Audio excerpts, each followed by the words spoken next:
Its goal is to polarize, to destabilize local government and inflame racist urges. And we can absolutely not let him prevail. And I will code what I really want to say to Donald Trump. It's 2 words. It begins with F and it ends with U. What's that? The Renegade Culture is in the building. Yo, it's Kamal Franklin. How y'all doing? Hey, yo, come on, you just cut me off, man. I don't know if you got a delay. I know you're in Botswana somewhere. You know what I mean? Don't do that shit no more, man. Anyway, you listen to Renegade Culture. I'm sorry, was my man trying to throw jokes? I couldn't tell. I was blinded by the shirt, the wrinkled up shirt and stuff like that. You know what I'm saying? I just wanted I was to going to be serious today since we had such a serious issue with that. That's true. That's true. You know what I'm saying? But anyway, me and Don Lemonhead were in the building today. You know what I'm saying? You got the other young man in the background, Kente, in the building. Yeah, you know what I mean? Running things. What you call me? The light skin who? The light-skinned Isaac Hayes here in the building. You know what I mean?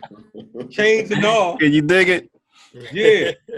Anyway, all jokes aside, it's a live, you know, it's a special edition. Renegade Culture, a lot going on. America's burning down.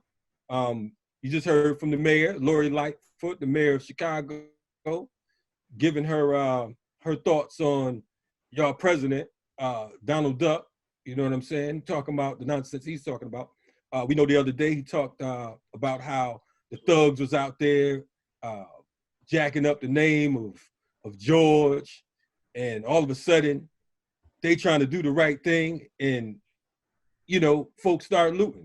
So he said, and I'm paraphrasing, when the looting starts, the shooting starts. What this clown said essentially is that you know, if you steal, you could be killed. So we're gonna get into that. We're gonna get into what's going on in Missouri. We're gonna get on the topic of what's going on in Atlanta and a number of other different places around the board. We got a couple special guests on deck tonight, some organizers of one of the rallies that took place here in ATL yesterday. You know what I mean? Yeah. Y'all was in the street yesterday, for real. I said y'all was out in the street yesterday for real for the riot, so we definitely got to get into what y'all seen and everything. Well, we gonna correct I don't think there was a riot. Yeah. Well, I think there was a rebellion. Rebellion. That word riot. No, we didn't. Clear about that. Okay. Yeah. Put us on. Yeah, Put us I on. went from 2.5 months of social isolating to jumping into the biggest petri dish in Atlanta for the very important, you know, reason that brother being killed with a knee on his neck. Yeah, we got the organizers in the house who helped put together a huge rally in Atlanta yesterday to show support. And we're going to talk to them about like what drove them. I mean, they're longtime organizers and activists. So we're going to talk to them about what happened yesterday and what came up next. And also some other things about not only the mayor of Chicago, but of course the mayor of Atlanta. And some others have had some things to say too. So we're going to get into all of that on Renegade Culture coming back in a second. And it is the responsibility of us to make this better. Right now, we don't want to see one officer charged. We want to see 4 officers prosecuted and sentenced. We don't want to see targets burning. We want to see the system that sets up for systemic racism burnt to the ground. What's happening, Renegade Culture? We are live and direct. You just heard from Killer Mike.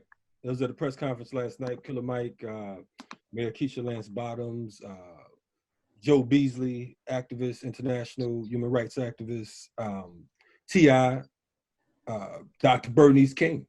They was in the building trying to quell the fires. You know what I mean? You know, with all fairness, I listened to Mike's speech and I thought, I'm like, okay, you know, based on what he had to work with, I think that was, you know, it was target, being that he was in that particular building. Now, do I agree with everything on it? No. Do I agree with everything that everybody on this joint said? No. But I think that playing crackers advocate, that it was very political. So let me say, yeah, I mean, let me start too by saying, that Keisha, and we'll go right to our, we didn't even introduce our guests. We got to do that real quick. Yeah. But Hey man, but I we got want my to get early into it so morning drunk. fast. You know what I'm saying? But Keisha, later on that night, Keisha and the governor of Georgia agreed to call out the Georgia Guard on these same Black communities.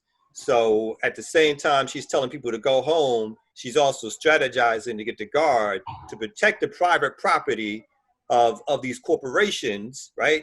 Not talking about Black death, not talking about the history of police violence against Black people, Right. and how at the very least they feel the plight of like the Black community suffering at this moment.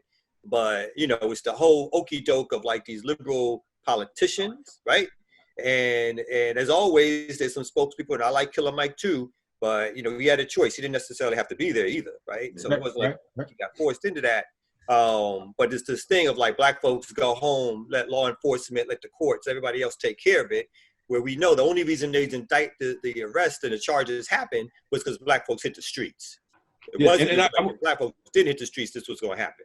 Yeah, and I want to say I missed the whole Guard portion of what you're talking about.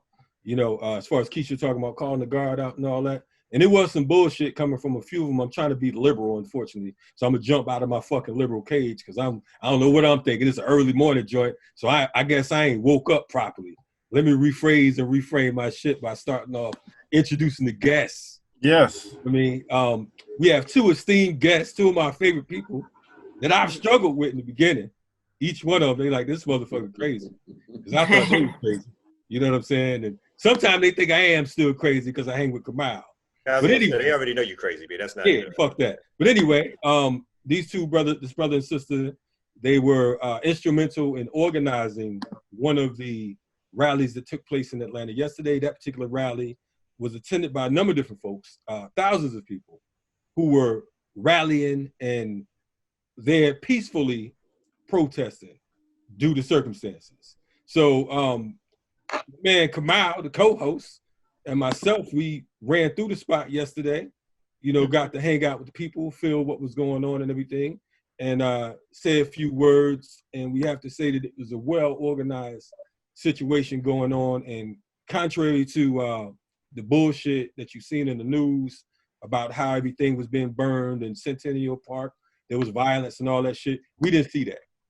You know what I mean? So I want to introduce to you Yonasda Lonewolf and my man Marcus Coleman in the building. Yeah. What's y'all initial feelings and commentary about? I mean, I'm gonna jump back to the march, but just because you played that clip about what happened with the press conference with the mayor's office and obviously several sort of prominent Black leaders and entertainers. I'm angry. I sat there looking at the hypocrisy of the leadership of the city of Atlanta with Erica Chief Shields and Mayor Keisha Bottoms, and then for them to use our people, Killer Mike, T.I., Dr. Beasley, for their agenda when the blood has been on their hands. How dare. I understand as a Black woman, as a mother, the pain and anger that Keisha was feeling. I understood that passion, but she has to be reminded that she's also a mayor that have not arrested nor indicted the officers that killed Oscar Kane and Jimmy Atchison during her term. And as well, so the thing is that how dare you, Mayor Keisha, Erica Shields, get on national television demanding and saying that the officers in Minnesota needs to be arrested. But yet, when we came in numbers to city halls, to your office, endless meetings that we've had with them, protesting, shutting down her when she was at Spelman speaking and saying that we do not want you here because you have not arrested nor indicted the officer that killed Jimmy Atchison and our comrades, activist Oscar Kane. So the hypocrisy. And so I was very angry, and I hate that our people were used to Pac was being used. You know, T.I. and Killer Mike, I understand that they're on her board, but this is the problem. What we're seeing is basically a universal outcry for justice. And there is, you know, Malcolm X said there's no such thing as a nonviolent revolution. There's no such thing as bloodshed.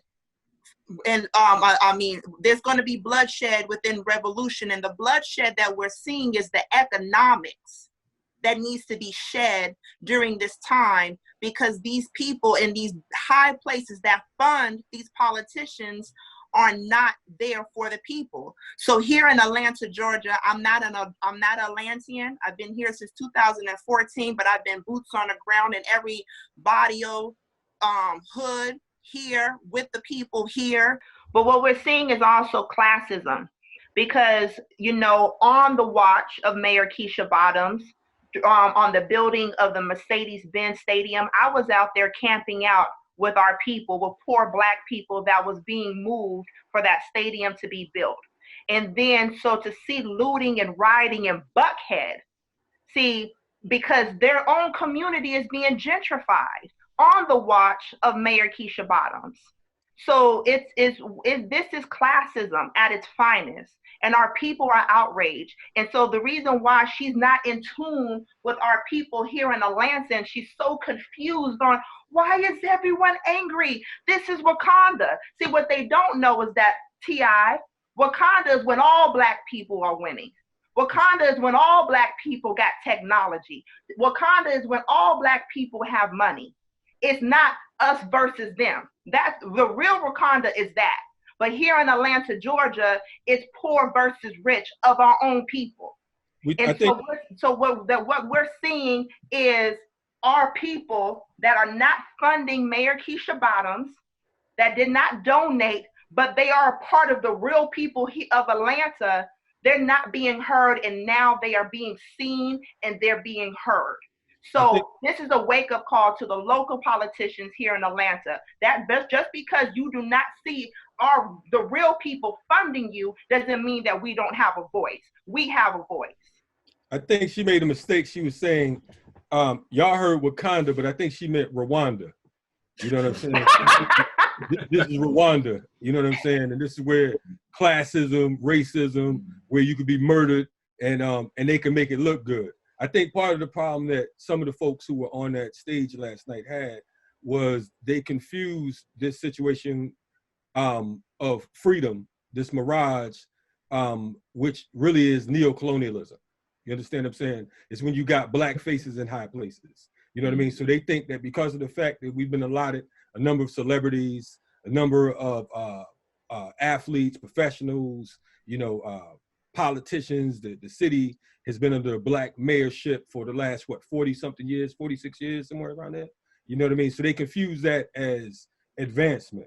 You know what I'm saying? But this is an experiment.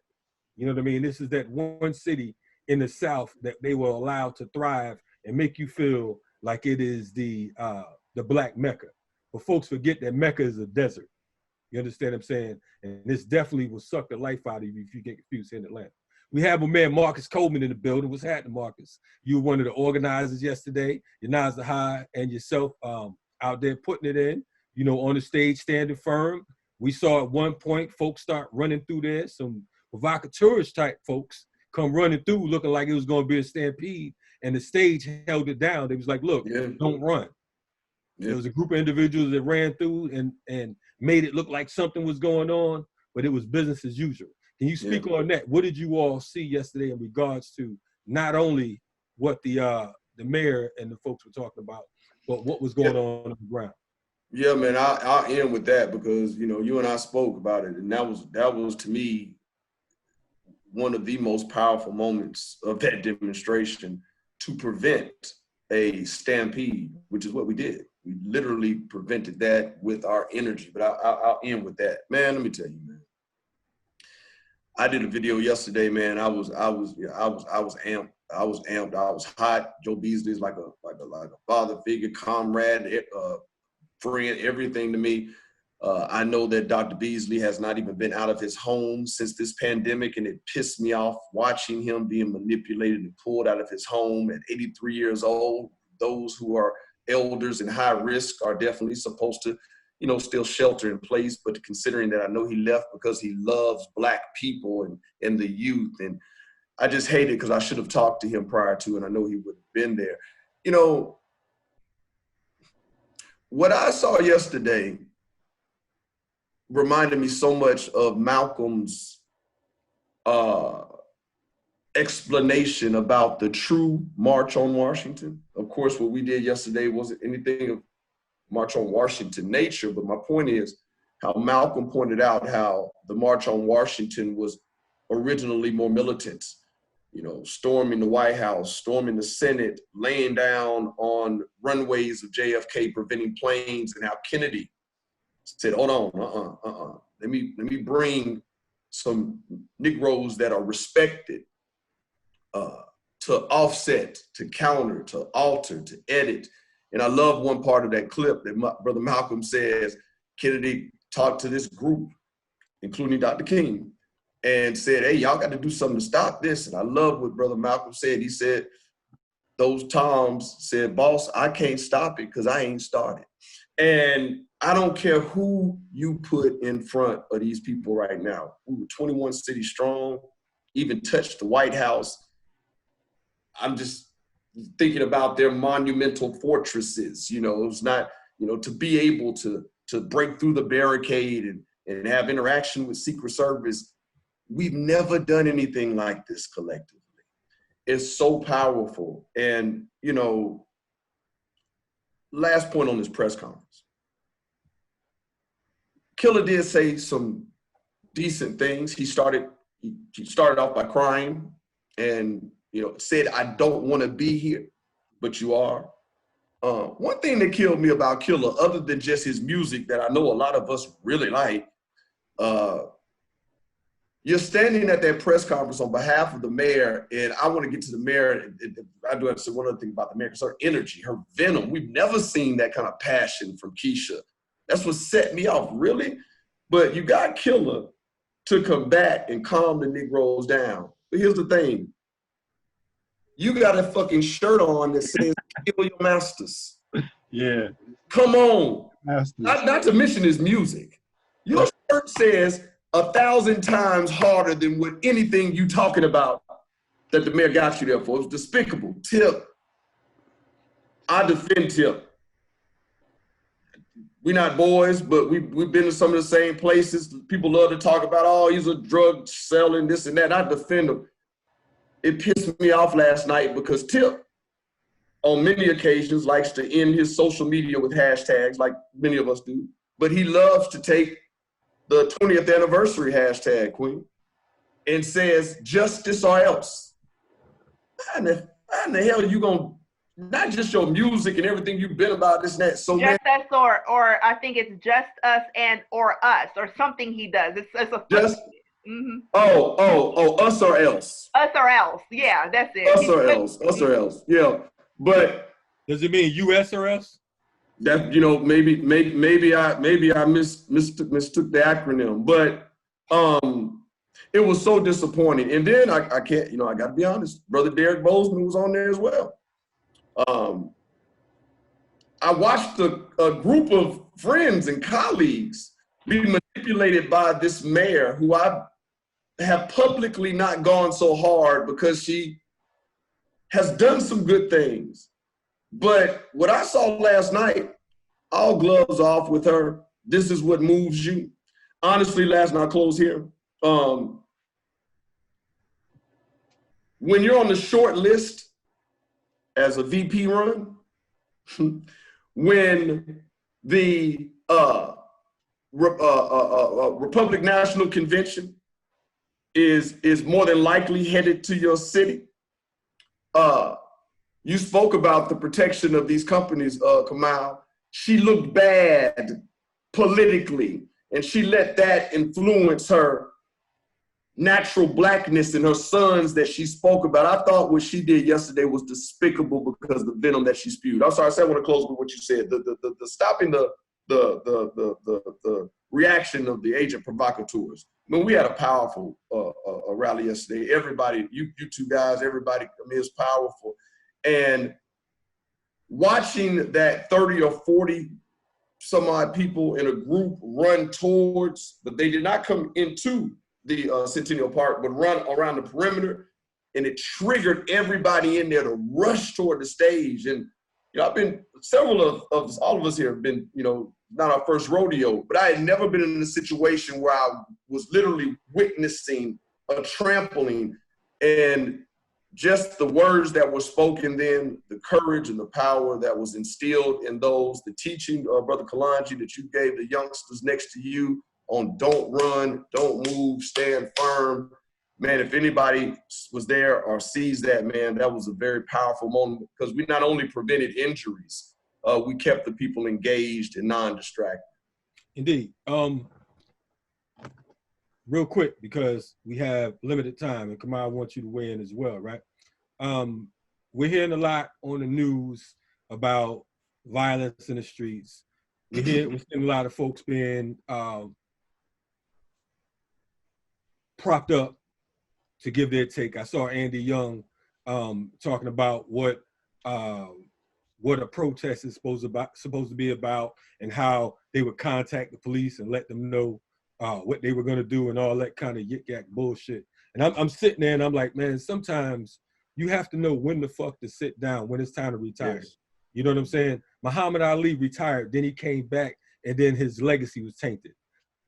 Jordan retired, came back, and then his legacy wasn't the same. Sometimes you got to know when to sit the fuck down. You know what I'm saying? And some of these folks still haven't learned that particular lesson yet. It's folks keep asking me about my take. I did a couple radio interviews myself since then, asking me what was my thoughts on them throwing bricks and bottles and setting cities on fire and all that.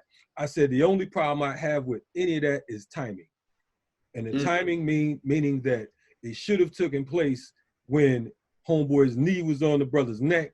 You know what I'm saying? When Eric Gardner was getting choked, when Tamir Rice was getting shot, that's when the bricks, that's when the rocks, that's when the fire is supposed to be taken off. So that's the only problem I have with it. I think that folks keep talking about how these major corporations and how they're just going to fix it up and that's not going to change anything, and how this is taking the legacy of the brother up in Minnesota. Let us be clear about something. This is not personal towards the brother in Minnesota. You understand what I'm saying? This is not because of the fact that our brother down in Brunswick, Georgia was hunted down. This is not because of the fact that the sister Brianna was killed inside the house. This is not the straw that broke the camel's back. It's the million underneath the motherfucker. You understand what I'm saying? It's not no one-time thing. They keep popping this shit like Atlanta is some beautiful place where you won't be attacked, you won't be brutalized, you won't be mishandled. But we all know it's bullshit because we've been here long enough to see it. This is the place where a 92-year-old woman was gunned down in her own home, right here in the city of Atlanta, not far from the police station. They planted drugs in her house. You understand what I'm saying? She didn't have a traffic ticket. You know what I mean? So that's the Atlanta that we know. It's not just, you know, Tyler Perry Studios. You understand what I'm saying? It's not just a black mayor named Keisha. You know what I mean? These companies that are being burned down, man, you know, what's my take on it? Hey, get some marshmallows. You understand what I'm saying? We don't really give a fuck about those corporations. No, I'm not for burning down our own neighborhoods, but downtown is not our fucking neighborhood. You understand what I'm saying? Quite frankly, the Target in our neighborhood is not in our neighborhood. We don't own the Target. Exactly. We don't own those. We don't own those places. Right. And I think people forget well, some people do forget, but some people know what they're doing when they say, like, stop the violence, get off the street. The way in America in which progress has always been made has been when another side says, we will only take so much and not anymore, right? When you talk about slave rebellions, when you talk about even the progress that was made, the slight progress that was made in the 50s and 60s, people forget to mention that a lot of that progress came after there were rebellions in the street, right? Not that people did friendly marches and all of a sudden legislation got passed when they rewrite the history. That's not how change has happened. People have to get in the streets. And I'm not mad. One of my favorite groups is the white anarchists. I don't care what people say about the white anarchists. Those cats, they always down, right? because they'll break some shit. And I'm not even on that claim of like sometimes black organizations say, oh, don't do that because you know when the cops come they're gonna arrest us, and I tell them it's like, well then you need to step back and let them do what they do, right? Because sometimes if you don't want to do it, you need people who are going to say, look, there's got to be a price to exact when you take black lives off the street, when you kill black people, right?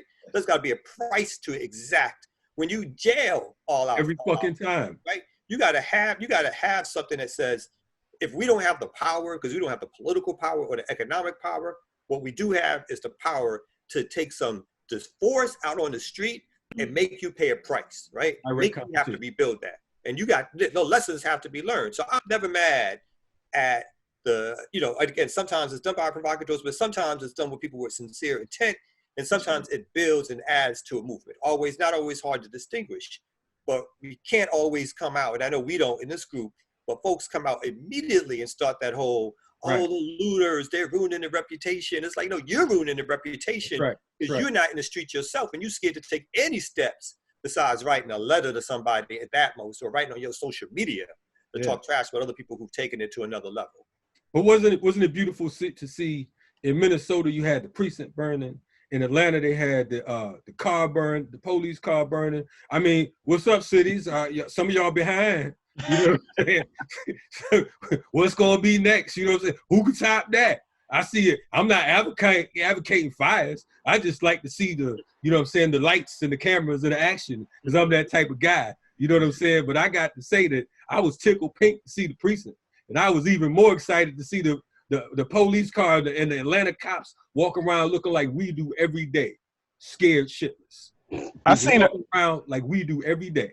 I seen a lot of ops out there too, undercover. Yeah, I did too, and I wanna add on to what you were saying that Kamal, is that I just made a post and I said, white folks, stop the destruction on our plight as Black lives. Don't use, okay, you hate America, have your own rally, do what you do. But see, the problem is that because I've been in this for a long time, because of the fact that, you know, I know firsthand about COINTELPRO, the FBI used to follow me to school every single day. When these things happen, they're not going to those white folks. They're going to all the Black folks and the brown folks and going into their community, and they're going to be sentenced. We still have Mamiya. We still have Leonard Peltier. But Yonasda, I'm with everything you saying, but I'm gonna say this right here. Some of us don't see. The thing is, even if these white anarchists are mad at the system itself, and we having a rally over here because of the fact that they didn't allow Black folks to do anything over here, we uniting with the people's struggle. You understand what I'm saying? So the fact is, whether it's the pipeline going on or whether it's water in Flint, I don't give a fuck what the cause is. It's animal rights, if it's whatever the goddamn thing is, environmental, it is one system. And we're not responsible for what white folks do. Now, indeed, we're going to be blamed for everything any motherfucking way. So I say, you know what I'm saying, all is fair in love and war. We got to recognize that this is what comes with war. Now, there's going to be provocateurs, there's going to be agents and all that. But from our era, and I'm saying, when I say our, I'm saying Kamau and I, because of the fact that I know that he's been organizing over 25, 30 years. Yeah. You know what I'm saying? I know him from back in the joint. You know what I'm saying? So I just hate that they use their white privilege no. on our back. Let me finish real quick. I agree with you. But what I'm saying is, what we would do back in the day is when we see these motherfuckers that we know are ops, when we know that they out of order, we'll check their ass. We was out here doing the Captain Johnson thing one year, and these white boys was trying to throw trash cans through the glass window. We snatched the motherfuckers up because of the fact that we knew what this is damn sure not that fight right there. You understand what I'm saying? But when them crackers doing what they do, it's enough cameras around this motherfucker to see who's who and what's what. It's unfortunate there's going to be a lot of brothers and sisters that's going to go down because of the fact that they was doing shit. They wasn't masked up. They were shaped certain ways and shit like that. So they're going to end up getting snatched up. But I agree with you. The police provoked. I want to be clear. The police provoked yesterday. Absolutely. And I'm giving you exclusive right now. No one knows this information that I know, and I'm about to give y'all what is it? Renegade podcast exclusive. Oh shit! So someone I know at Emory University sent me an email that they received that January 1st to June 30th, Emory University got $181,650 to do research and study on police militarization. January 1st to June 30th. Why would they be hired to do study on police militarization in COVID, in pandemic? So when I was leaving the rally, and as we was going I saw all these empty cop cars right in the midst of everything, empty. Was we case studies? What happened everything was peaceful until the bike cops picked up a bike and hit a woman with it when she just saying, I want to go around. They provoked it. Well, we case studies for here in Atlanta. Are we case studies? Yeah, we always case studies. When it comes and I'm going to send you the email.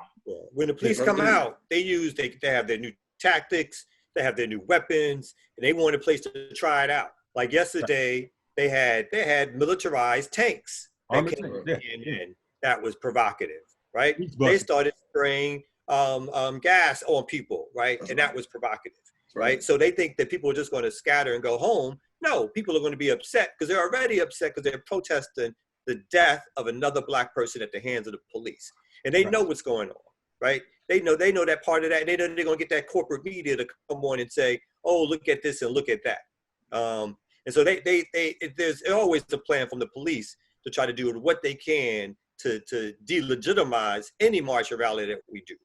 Yes. So you are what I really like, being from the A.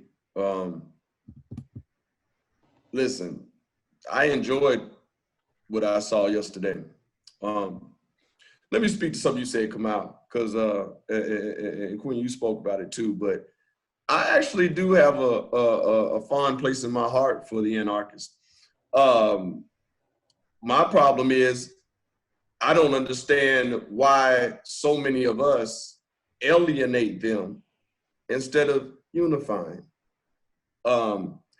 We can disassociate publicly as long as they're doing what they need to do. So I'm down with some of them white boys. And all anarchists ain't Caucasian, by the way. Yeah. No, you're right. You're right, brother. That's right. That's right. But you know what? Being from the A, and this goes back to the press conference, but about why that press conference happened. I watched the mayor. I watched T.I. I watched Killer. All bring up Dr. King. And I've heard many of you always talk about Atlanta doesn't turn up like other cities. For the first time in the history of Atlanta, the power structure was not able to manipulate or control the anger with the legacy of Dr. Martin Luther King Jr. That scared the shit out of this city yesterday. For the first time, it's a new day. More Malcolm, less Martin. I know that's going around. It shocked me. I was shocked too. But I was like, oh, Atlanta with all the smoke? What? I definitely heard you say that. And it's just, my 26-year-old was out there without my knowledge. He called me later on and was telling me the whole nine, him and three of his partners, because this is his generation. And it's just so exciting and refreshing to see that there's a generation in the city that's not going to be controlled by the giant legacy, which it is, of Dr. King, but they're sick of listening to your effing compromising talk. This city is nervous as hell because never, Andy Young can't stop it with his rhetoric that he's been doing loosely in his old age. They use Dr. Beasley, Dr. Lowry's passed, Reverend Orange. We have the changing of the guard, and I just loved what I saw in not just Atlanta, but the other 20 cities, man. It's historical. Yeah. Real quick, I just want to mention too, because you brought up Andy Young, because Andy Young's daughter is the head of the ACLU in Georgia, and she put out a statement telling everybody to go home, and this is not Atlanta. That just rung a bell for me. I like, what are you, the ACLU in Georgia, going on commenting on something like this. That's not your role. That's not your Not role. your role. What sent you as a leader to be doing that? The governor of Missouri did the same thing. They said 80% of the folks who was getting it started out there were from out of state. We got to realize that two things are going on right now. They're engaging in the sidetracking of the slave. On one piece, they're saying, look, we're dealing with state pride. We're dealing with city pride. I heard the various mayors from around the country talking about, if you're we know you peaceful protesters, but if you standing next to someone committing a crime, drop a dime, basically. You know what I'm saying? But they trying to get motherfuckers to snitch in order. The police They department. need to drop a dime on the police that Goddamn right. killing us. Yeah, and drop a dime on the police. Hypocrisy. This is nothing but hypocrisy, and it's being revealed, and the truth is going to come out, and the people are going to be more angry because this place has already been built on lies. That's right. And hypocrites. Wait a minute, Queen. I see you have a lighter in your hand. I saw that too. Oh, I'm going to meet at Lennox Mall. What's happening? he's sparking it. About to start arguing. What's going on? Dutchy on the left-hand side. She done forgot.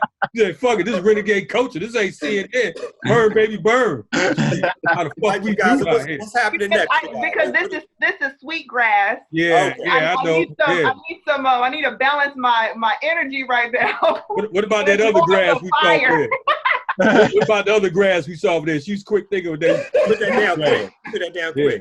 Yeah, So I know. Coming up next for y'all real quick. Like, so what for y'all is next steps? Marcus. What'd you say? Oh no, I said so real quick. We're about to wrap up. So what's the next steps for you guys in terms of this struggle? What do you think is next steps?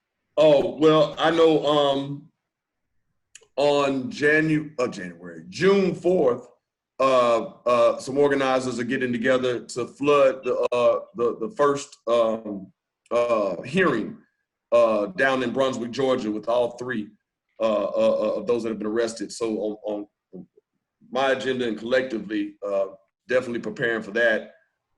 We had a lot of energy and contacts from yesterday, man. So, just how do we strategize and funnel the people and to further keep them engaged? Because again, this moment is historic. And I think folks like ourselves, kind of like the in-between as far as the older generation and the new generation, is key on us to make sure we continue to support and highlight the youngsters, but to also continue to educate and navigate and channel. So Brunswick is the next initiative. No doubt. Yonasda, what's the deal? You got Yonasda, we ain't mentioned, she on TV shows and all kinds of shit. And I like to say you know what I'm saying, you helped save that motherfucking show. We got an episode about y'all, matter of fact. You do? This is a Renegade Culture episode. Fuck that, I ain't no hypocrite. I let it be known, you know what I'm saying? But you got some juice. Some of your other folks got clapped the fuck up, because that's how we do over here at Renegade Culture when you stepped up there with some bullshit. So anyway, obviously, you on the good side of history because we got you up on here. Let the record reflect. I don't want you to go back like, that motherfucker said. Nope, he said it. But anyway, what's coming up next, though? I got to say this real quick. Kalanji, when I first moved out here, you was the first activist that I was like, what you doing? I want to be a part of it. Where are you going? And we've always been like that. You was like the first activist, boots on the ground. I forgot who it is that told me to connect with you right when I moved here. And when I did, I swear to God, I was like, yes, I'm with all the smoke, the unapologetic, and so and Kamal, you as well, you know what I'm saying? So I'm so happy to finally be on this podcast. Glad to have you. Next steps, June 7th, Gwinnett County. We're having a protest, another rally for Black Lives. Sean King just pulled me into Grassroots Law this morning to be a part of his coalition that he's building for Grassroots Law on a national level. I think it's important for us to get some fearless attorneys, some fearless activists involved so we could really fight this on a national level. That's Kamal's brother, right? That's his evil twin brother. You know Sean is Kamal's brother, right? Anyway, go ahead, keep talking. And then Except my grandfather, the Honorable Miss Louis Farrakhan, speaking June 4th. Okay. July 4th. Okay. So make sure y'all tune in on NOI.org to get a message from the Black God, from the Black leader, the most fearless feared black man here in the world, to let us know what the next steps are. And then on top of it, I'm trying to pull in some attorneys together, because I really feel that we should do a class action lawsuit against this government and set it and put it towards the world court. So I don't know law, but I just feel that is what we should do. We need to have a class action lawsuit. I'm looking for people that have knowledge in that area, and I think that should be. I don't like.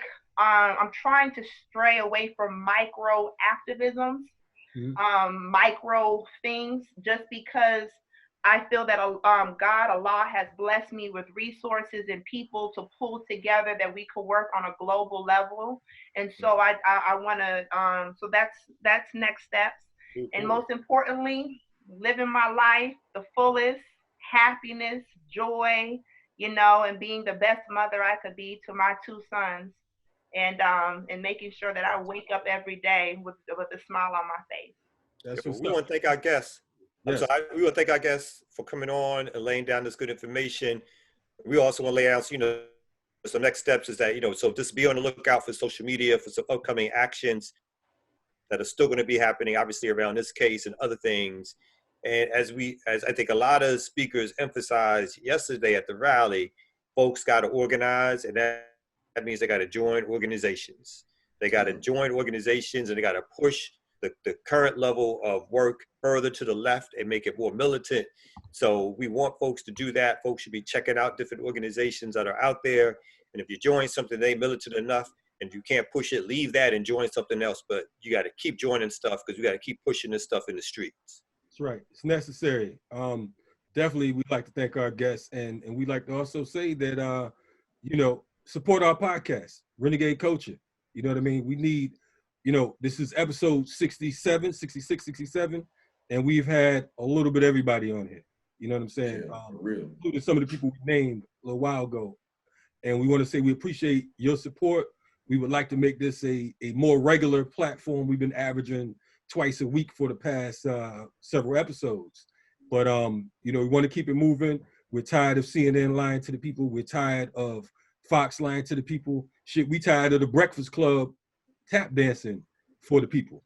You know what I'm saying? We need to, if you're going to jump up in this bitch, jump all the way up in his chest. You know what I'm saying? The one thing that Imam Jamil Al-Amin, formerly H. Rap Brown, said, he said, when you let off on this lane, you got it's one or done. You got to keep it moving. You got to go hard. This ain't no, like we saw some of the protesters yesterday, as soon as the police come, y'all running 50 miles an hour. You know what I'm saying? It ain't that type of thing. When the man said it's a marathon, that's what the fuck it is. It ain't no 100-yard dash. You know what I'm saying? We on it. You know what I mean? So check out our website, thepeoplesarmy.org. We have Marcus over here. He has SOS Save Ourselves. Yonasda High got like 82 organizations and shit. Well, Hip Hop 4 Foundation. Hip Hop 4 Foundation. Hip Hop number 4 Foundation and IndigenousPeoplesMovement.com. Indigenous Peoples Movement, we're global. We have chapters all across this world, and we need more people to be a part of that. Yes, and we're all accepting members. CommunityMovementBuilders.org. Check us out. We got shit going on. Properties. We have chapters in New Orleans, Dallas, San Diego, soon to be Richmond. Detroit, right here in Atlanta. Yeah, we're going to be bringing it to you. Yes. So we got plenty for you. Definitely get involved. We appreciate y'all. In all the words of Bob Marley, there's going to be burning and looting tonight. Broken glass everywhere. People pissing on the stage, they just don't care. I can't take the smell, can't take the noise. Got no money to move out, I guess I got no choice. Michael Render, a.k.a. Killer Mike. You watching me on Renegade Culture, a.k.a. none of that lame shit allowed, fuck boy.